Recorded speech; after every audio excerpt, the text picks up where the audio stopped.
Muchas gracias, Antonio. Vibrante exposición también y con la respuesta muy fundamentada respecto del no requisito entonces de la unanimidad para modificar la ley, que era un poco lo que sobrevoló toda la mañana la posibilidad o no de concretar los proyectos que están en camino. Lo tengo aquí a mi izquierda a un protagonista de esta lucha, protagonista reciente, que es el doctor Gabriel Astarloa. Seguramente ustedes lo conocen, es el ex procurador de la ciudad, el jefe de la estrategia jurídica de la Ciudad Autónoma de Buenos Aires, justamente en este litigio al que hacía referencia Hernández recién y que todos conocemos porque acaba de resolverse desde lo jurídico en diciembre del 2022. Todavía esa resolución no fue ejecutada ni por el gobierno de Alberto Fernández ni por el gobierno del señor Milei. Gabriel, contanos esa experiencia, porque una cosa es acá la disquisición y otra cosa es el litigio. Bueno, muchas gracias. Gracias por la invitación. Esta es mi casa, así que me da alegría estar. El tema de la coparticipación, o sea, obviamente la pelea del gobierno de la ciudad que sigue vigente, es un capítulo más dentro de este contexto del tema de la coparticipación federal, que es claramente, más allá de la discusión formal si la manda constitucional, una disposición transitoria, está vigente, no está vigente. Lo cierto es que hay una mora de casi ya más de 30 años en poder solucionar este tema. Como también la Argentina tiene otras moras, ¿no? Como salir de la pobreza, la lucha contra la corrupción, profundizar la independencia de la justicia, la calidad de la función pública. O sea, hay muchas asignaturas pendientes estructurales que la Argentina tiene. La discusión sobre este régimen de coparticipación federal sin duda es una de ellas. En este panel entonces, en la visión jurídica, nosotros, como decías, hacer una breve, y voy a tratar de ser lo más breve posible, una referencia a esta situación concreta de la ciudad de Buenos Aires, entre otras cosas, no solo porque es una batalla actual, vigente en esta materia, sino porque estamos en el Colegio de Abogados de la ciudad, así que también uno de alguna manera esto nos tiene que tocar más cerca, ¿no? Se trata obviamente de la drástica, ilegítima, unilateral y arbitraria reducción en los fondos de la coparticipación que le correspondían a la ciudad de Buenos Aires. Y yo diría una primera reflexión, antes de hacer un repaso del tema. Es un conflicto y una situación que no se hubiese producido, creo yo, si hubiesen tenido una manda cabal y un cumplimiento pleno y cabal, dos mandas constitucionales que emergieron de la reforma del 94. No hubiésemos tenido este conflicto si hubiésemos tenido un nuevo régimen de coparticipación, donde, entre otras cosas, la ciudad de Buenos Aires, en la práctica asimilada a una provincia, hubiese hoy estado en la distribución secundaria de la que nos mencionaba Antonio. Así que no hubiese ocurrido este zarpazo, este manotazo, si la ciudad de Buenos Aires hubiese estado como el resto de las 23 provincias en la distribución secundaria. Y tampoco hubiese ocurrido, creo yo, este conflicto si se hubiese dado pleno cumplimiento a la autonomía del gobierno de la ciudad. Este proceso que está en una muy demorada construcción de la autonomía de la ciudad, yo creo que esta situación todavía o sensación que a veces desde la nación se tiene de que existe cierto tutoría o cierto como dominio todavía sobre la ciudad de Buenos Aires porque no se ha completado el proceso de autonomía,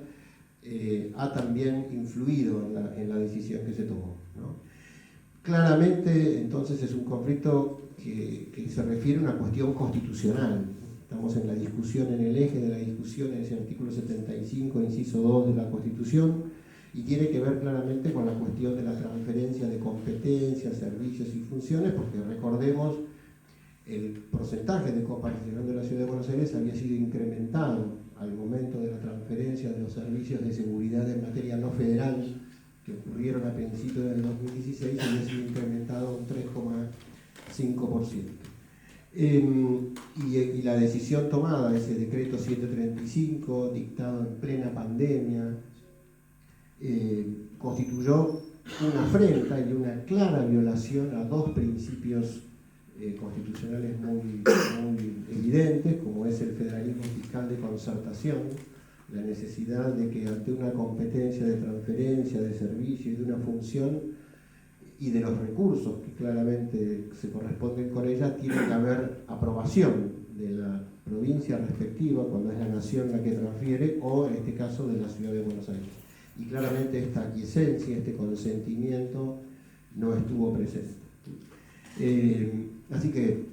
el decreto baja, le reduce a la ciudad la coparticipación del 3,50 a un 2,32%. Frente a ese decreto, por una instrucción del jefe de gobierno, al día siguiente nos presentamos una acción de amparo con la correspondiente medida cautelar. A fin del año, el Congreso dicta la ley 27.606, que ya estaba preanunciada, digamos, en los términos del decreto, y acá claramente se pretende subsanar, se pretende bajo un ropaje de legalidad establecer una suerte como de pantomima de diálogo y de concertación que debía ocurrir, esto es lo que decía la ley, entre la Nación y la Ciudad de Buenos Aires,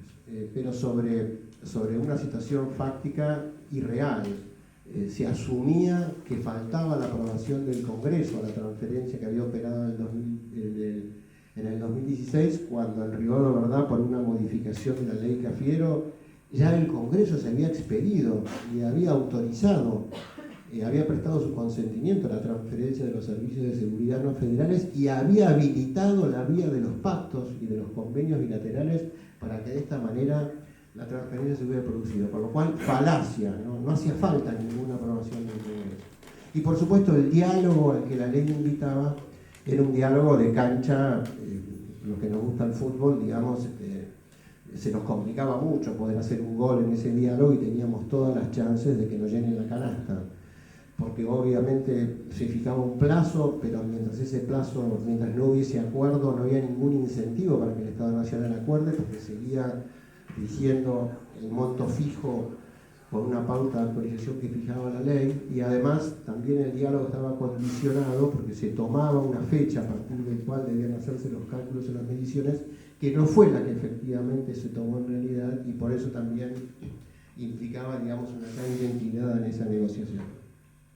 Obviamente nos opusimos también a esa ley, interpusimos en ese caso una acción declarativa de inconstitucionalidad con un pedido de medida cautelar, y al año siguiente, en el 2021, aunque no fraseado, pero este principio de que la política resuelva primero sus conflictos y luego nosotros intervenimos, con ese sentido, a mediados del año 2021 la Corte convocó a una audiencia a las partes para intentar que hubiese un acuerdo. Fue una convocatoria que se hizo a nivel de la Secretaría, o sea que fuimos convocados en la Secretaría de Juicios Originarios, y tras un par de reuniones no hubo ninguna posibilidad de acuerdo, más allá de que desde el gobierno de la ciudad concurrimos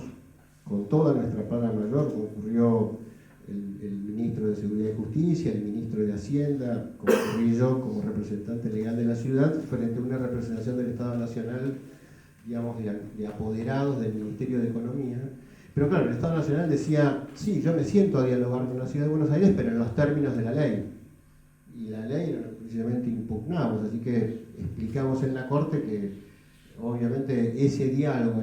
bajo esas condiciones era lo que cuestionábamos, y que entonces estábamos dispuestos a sentarnos en tanto y en cuanto el diálogo fuese amplio, sin cortapisas y sin ningún tipo de condicionamiento y limitación. Así que,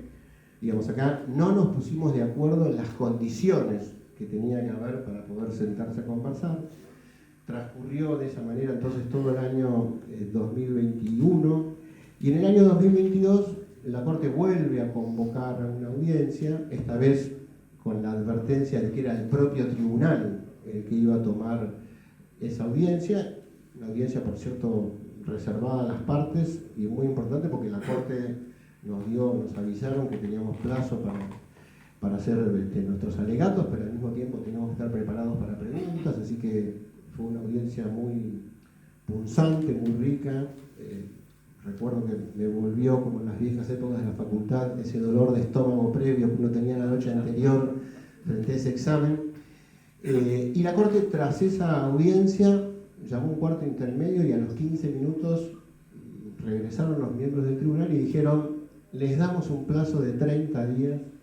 para que intenten ponerse de acuerdo, bajo la advertencia de que si no media acuerdo, nosotros tenemos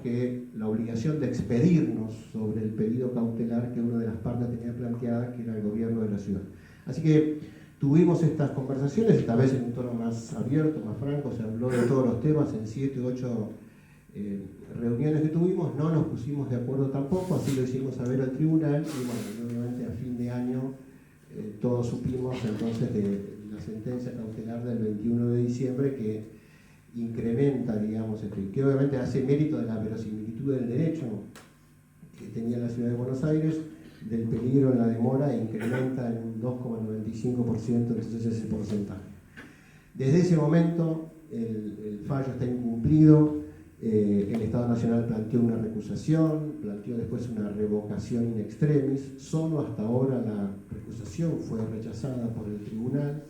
No ha habido después una resolución del tribunal despidiéndose sobre esta revocación in extremis, y también ocurrió una acción concertada de muchos gobernadores de provincias gobernadas a ese momento por el mismo partido político oficialista que hicieron ver que esta decisión las afectaba, las agraviaba, y entonces se presentaron como amigos del tribunal. Paradójicamente al mismo tiempo decían que tenían un interés muy directo en el pleito, y bueno, obviamente esta acción política no tuvo efecto, ¿no? Desde el gobierno de la ciudad, por cierto, nos presentamos denunciando el incumplimiento de la sentencia, pidiendo la adopción de multas, sanciones pecuniarias a los funcionarios incumplidores, pidiendo se intimase al Banco Nación, que es el agente de pago de la coparticipación, a que dé cumplimiento al fallo, y por cierto también pidiendo la traba de un embargo sobre las cuentas del Banco Nación para que se haga efectiva la medida. Hicimos varias presentaciones durante todo el año 2023. El último escrito que me tocó firmar como procurador, mi último día de gestión, volvimos a reiterar ese pedido que está todavía obviamente incumplido. Tampoco el fondo del asunto, porque esto es una sentencia cautelar, así que tampoco el fondo del asunto se ha movido por las informaciones que he tenido hasta el último momento, así que es una demanda que ha sido contestada. Ha habido una reconvención del Estado Nacional que ha sido también contestada de parte de la ciudad, y queda eventualmente, digamos, la eventual apertura a prueba del asunto. Digo eventual porque, en mi opinión, no deja de ser una cuestión casi de puro derecho, y que yo creo que la Corte bien podría, si fuese el caso, resolverla de esa manera. Así que la batalla sigue, las nuevas autoridades del gobierno de la ciudad no dudo que han seguido y seguirán actuando, defendiendo la autonomía de la ciudad de Buenos Aires. Y bueno, me parece que este es un capítulo de una batalla donde se muestra claramente cómo históricamente la lucha del federalismo en la Argentina ha sido la lucha de las provincias, digamos, frente a los ataques y frente al predominio del Estado central, digamos, ¿no? Y por eso llama mucho la atención esta decisión de muchos gobernadores que, olvidándose de lo que ha sido la lucha histórica del federalismo entre nosotros, se han puesto de lado, de parte del poder central,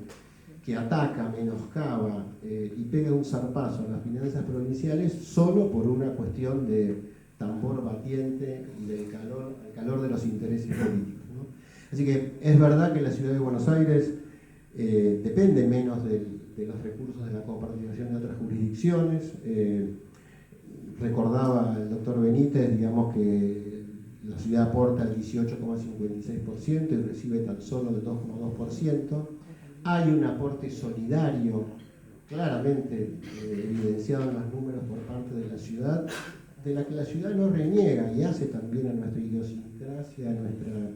cultura y a nuestra manera de vivir la República, porque la ciudad de Buenos Aires es la ciudad de todos los argentinos. Entonces, nosotros hemos vivido siempre en la ciudad este aporte federal con generosidad, con una aceptación natural de que esto es así. Pero, obviamente,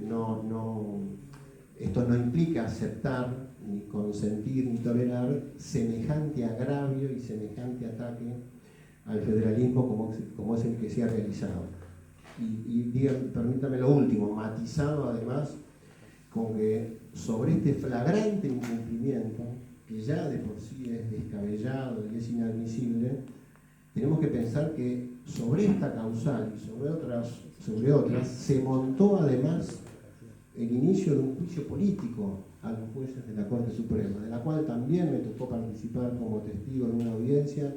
a la que fui convocado y realmente no me sale otra palabra que no sea mamarracho, no me sale otra palabra que no sea un verdadero como papelón institucional lo que ha tenido lugar y tiene lugar todavía, porque el juicio ya tiene dictamen y obviamente está allí todavía pendiente como si fuese una espada de Damocles, ¿no? Así que, digo, la Ciudad de Buenos Aires seguirá